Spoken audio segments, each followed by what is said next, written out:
예물 드리시는 성도님 축복해 주시고 귀한 예물이 하나님 나라 의의 일들에 쓰임 받도록 은혜 내려 주시옵소서. 예수님의 이름으로 기도드립니다. 아멘. 할렐루야. 네, 50일 기도학교 46번째 성회 가운데 나오신 모든 분들을 예수님의 이름으로 환영하고 축복합니다. 네, 오늘 46번째 성회부터는 이제 마지막 50번째 성회까지 주기도문의 말씀을 묵상하려고 합니다. 네, 오늘 말씀 9절에 이제 예수님께서는 이 주기도문의 가르침으로 들어가시면서 그 제자들에게 그러므로 너희는 이렇게 기도하라 라고 말씀을 하시면서 주기도문을 가르쳐 주십니다. 즉, 이 주기도문의 말씀 속에는 예수님이 말씀해 주신 것처럼 우리가 하나님 앞에서 어떻게 기도해야 되는가, 이 기도에 대한 가장 중요한 가르침들을 담고 있습니다. 오늘 성경 말씀을 통해 예수님이 가르쳐 주신 기도의 모범을 우리가 배워가면서 우리의 기도를 더욱 깊고 풍성하게 하는 방법을 깨닫기를 소망합니다. 아멘. 첫 번째로 예수님께서 이 주기도문을 통해서 가르쳐 주시는 기도의 가르침은 이 하나님과의 관계 안에서 기도가 시작되어야 한다라는 가르침입니다. 오늘 예수님 말씀 이 6장 9절의 이 상반절 말씀에서 이렇게 예수님이 고백하시죠. 하늘에 계신 우리 아버지여 라고 이렇게 고백을 하십니다.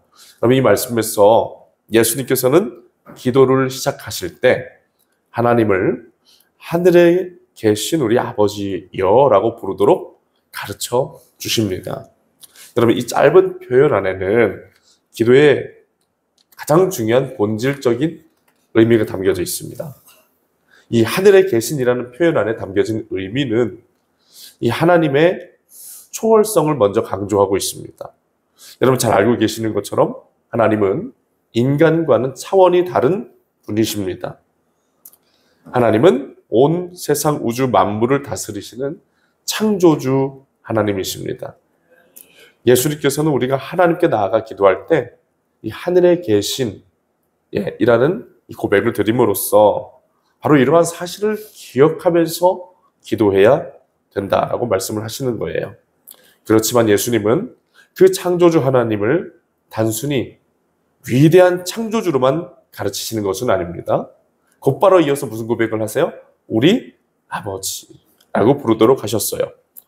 이는 곧 하나님께서 창조주이시기도 하지만 그래서 우리와 동떨어진 멀리 계시는 분이 아니라 우리들의 삶에 찾아오셔서 우리들의 삶의 자리마다 친히 관여하시고 사랑을 베풀어 주시는 아버지이심을 기억해야 된다라고 말씀해 주시는 겁니다. 그런데 참 안타까운 것은 이 예수님 당시 유대인들은 하나님을 아버지라고 부르는 것을 상상조차 하지 못했다라는 겁니다.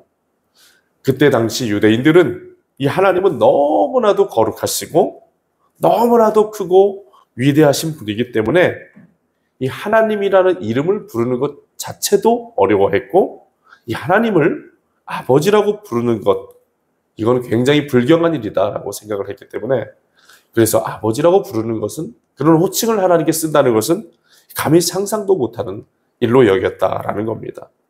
그러나 예수님은 하나님께 기도할 때 아바, 아버지, 마치도 어린아이가 자기 아빠를 부르듯이 아주 편안하게 하나님을 아바, 아버지라고 부를 수, 직접 그렇게 기도하시면서 부르셨고 또 아버지라고 부를 수 있도록 허락해 주셨습니다. 이것은 하나님과 우리와의 관계가 단순한 창조주와 이 피조물의 그런 주종 관계로서의 관계로 끝나는 것이 아니라 부모와 자녀의 관계임을 예수님이 분명하게 규명하시고 또 예수님께서 분명하게 확정하시며 또 분명하게 가르쳐 주시는 말씀인 겁니다.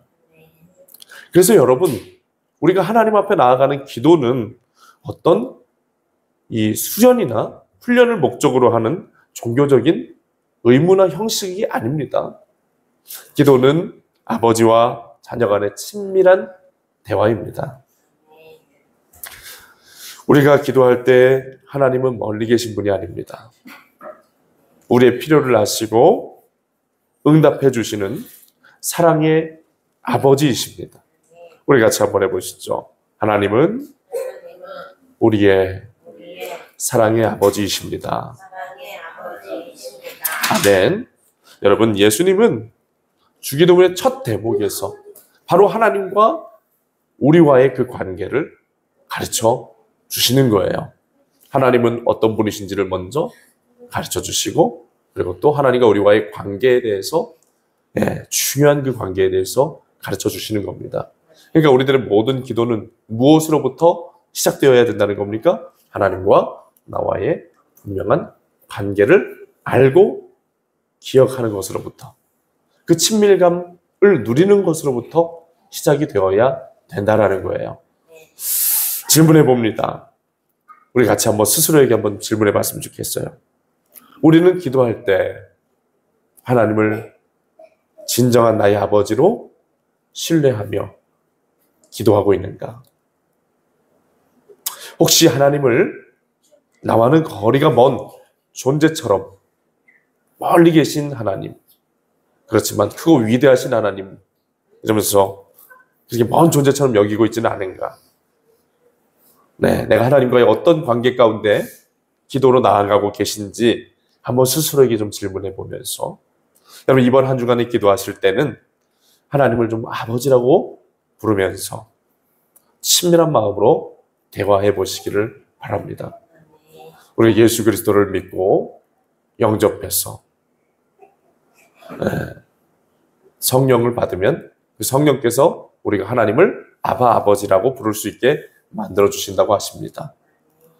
네, 여러분 성령님의 귀하신 은혜를 사모하면서 하나님 나에게도 하나님을 자유롭게 아바 아버지라고 부를 수 있는 그런 귀한 자녀의 신분됨을, 또 자녀의 정체성을 회복할 수 있도록 인도해 주옵소서. 네, 여러분 그렇게 하나님 앞에 마음을 가지고 기도하며 나아갈 때 하나님이 우리가 아버지라고 부른다는 그 사실 하나만으로도 기뻐하실 줄 믿습니다. 네, 어제 그 지방 성회 때 감리사님 말씀을 전해주시는데 좋아하시는 시라고 하시면서 시 한 편을 읊어주신 거 기억나시나요?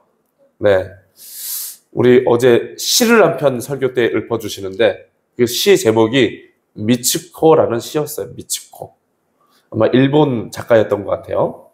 네, 그래서 미츠코라는 시의 이 내용이 굉장히 간단해서 외우기도 쉽다라고 하시면서 그 시를 내용을 읽어주시는데 이 시의 내용이 뭐였습니까?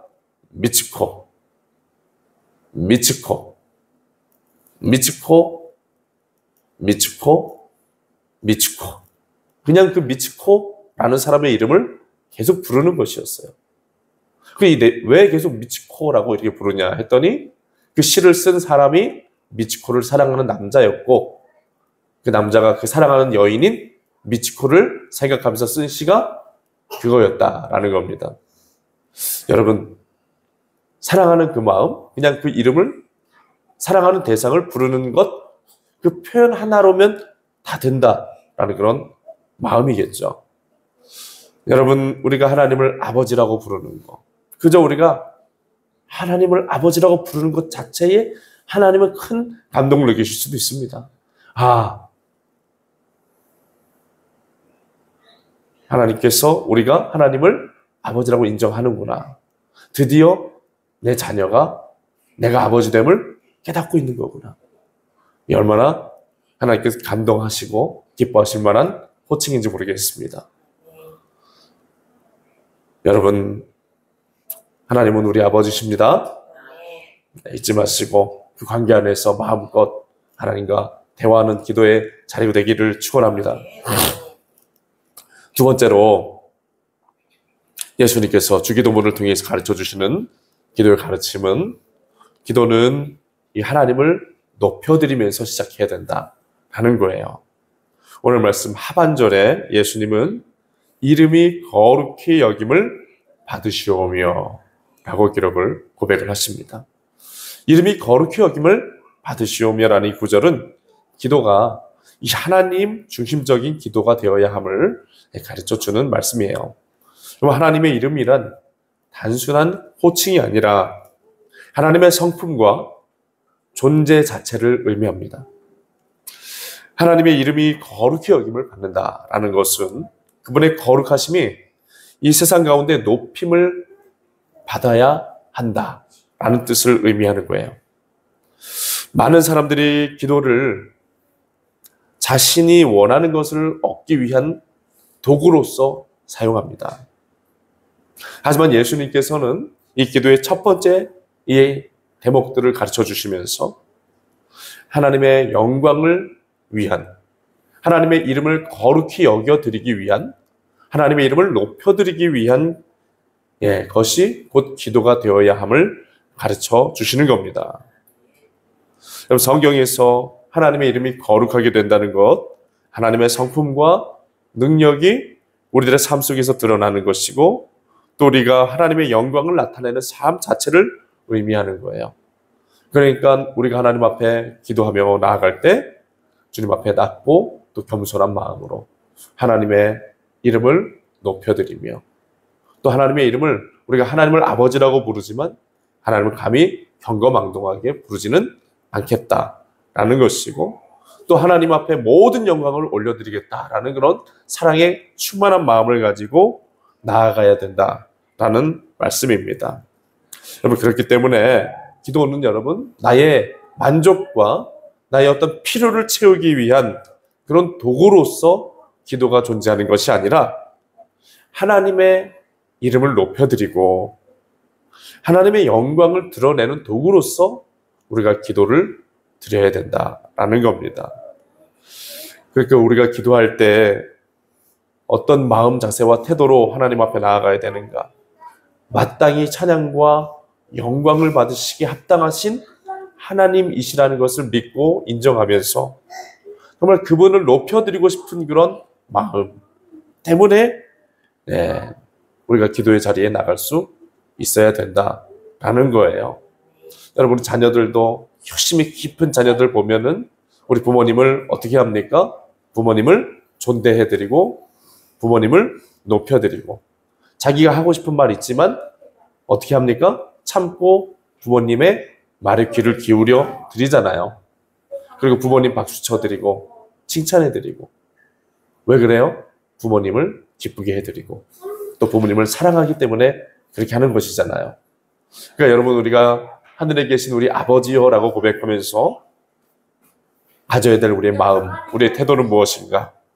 하나님을 사랑하는 마음으로 그분을 높여드리고 또 그분을 경외하는 마음을 가지고 기도의 자리에 나아갈 수 있어야 된다라는 겁니다.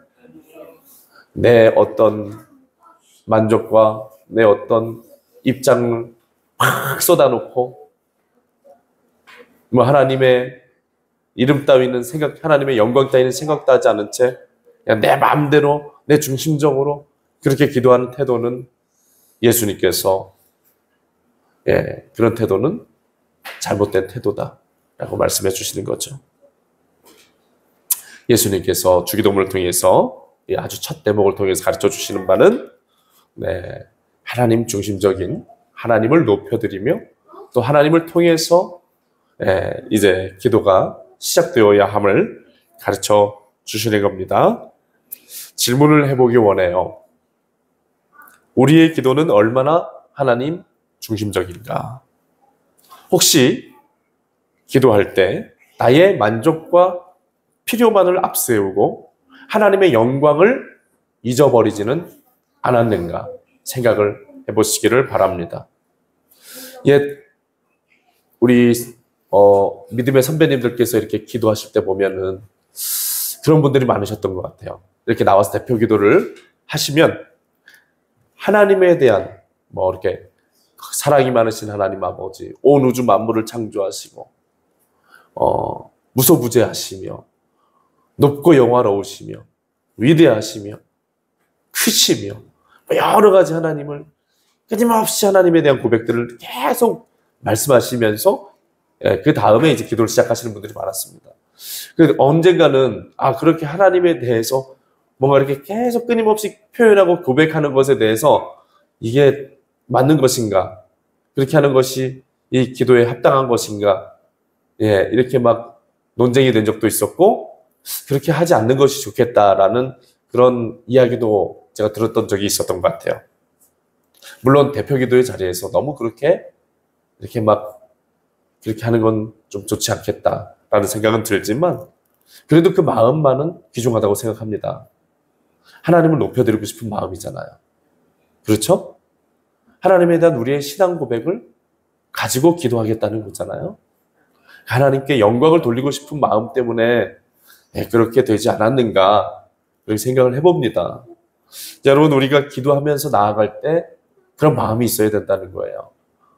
하나님을 높여드리고 싶은 마음, 하나님을 경외하는 나의 마음. 하나님, 물론 나의 어려움 때문에, 나의 문제 때문에 주님 앞에 나오긴 했지만, 나의 필요와 나의 어려운 문제보다 더 중요하신 분은 하나님이십니다. 내가 이 자리에 나와서 기도하는 것, 물론 나의 어려움 때문에 하나님께 그 부탁을 드리러 왔지만, 그것보다 더 중요한 것은 하나님이십니다. 하나님을 경외하고 하나님을 사랑하기 때문에 이 자리에 나온 것입니다. 그리고 이 자리에서 저는 주님을 높여드리기 원합니다. 그렇게 먼저 하나님 앞에 그런 경배와 찬양의 고백으로 나아가는 것, 이것이 또 하나님의 마음에 감동을 드리는 일일 수 있다라고 생각이 돼요. 사랑하는 여러분도, 여러분들께서도 인정받으시고 칭찬받으시고 또 누군가 나를 높여주면 어떻습니까? 마음이 좋으시죠? 좋죠. 자녀분들이 오랜만에 찾아왔는데 다짜고짜 자기 어려움만 털어놓고 이 부모 입장은 생각도 안 하고 자기 말만 막 하고 그냥 불이 나게 돌아간다고 생각해 보세요. 얼마나 불쾌하고 기분이 안 좋으시겠어요. 근데 자녀분들이 왔는데 어떻게 지냈냐며 부모님의 안부를 물어봐주고 걱정해주고 위로해주고 그러면 얼마나 마음이 좋습니까? 네. 그런 것입니다. 하나님과 우리와의 관계도 마찬가지예요. 내 입장만 생각할 것이 아니라 하나님의 입장을 생각하고 하나님 중심적으로 기도가 시작되면 이제 하나님과의 더 깊은 친밀한 교제 안으로 교제에 들어갈 수가 있다라는 겁니다. 네, 그래서 우리 여러분 한 가지 또 실천할 거, 하나님의 이름을 아버지라고 부르는 것 한 주간 좀 실천해 보시고 기도할 때 하나님의 이름이 영화롭게 되기를 원합니다. 하나님의 영광이 높여지기를 원합니다. 그런 여러분 믿음의 고백을 가지고 주님 앞에 나아가 보시기를 원합니다. 그렇게 하나님의 이름을 높여드리며 기도할 때 주께서 영광 받으실 줄 믿습니다. 결론의 말씀드립니다. 오늘 이 새벽에 우리는 예수님이 가르쳐 주시는 기도의 본질을 나누었습니다. 기도는 하나님과의 관계에서 시작된다. 우리는 하나님을 아버지라고 부를 수 있는 특권을 부여받았으며 하나님 아버지와의 친밀한 관계 속에서 기도해야 된다라는 사실 배웠고요. 두 번째, 기도는 하나님의 이름을 높여 드리는 것이다. 기도는 단순히 우리의 필요를 만족을 채우기 위한 도구가 아니라 하나님의 거룩하심과 영광을 드러내는, 높여드리는 시간이다 라는 것을 우리가 또 배우게 됐습니다. 사랑하는 여러분, 우리의 기도 생활을 한번 잘 점검해 보기를 원합니다. 우리는 기도할 때 하나님을 정말 아버지로 믿고 신뢰하며 나아가고 있는지, 또 우리 기도는 하나님의 중심적인 기도가 되고 있는지 우리가 좀 잘 살펴보면서, 또 기도는 단순한 종교적 의무가 아니라 하나님과 깊이 교제하는 시간이라는 걸 믿고 우리가 주기도문의 원리를 따라서 하나님 앞에 기도하며 나아갈 수 있기를 원합니다. 그렇게 한다면 우리들의 기도는 더욱더 깊어지고 주님의 마음을, 하나님의 마음을 움직이는 기도의 시간이 될 것입니다. 이제 우리 기도가 더욱 하나님 중심적이고 하나님과 친밀한 교제가 되는 그런 기도의 시간 되기를 예수님의 이름으로 축원드립니다.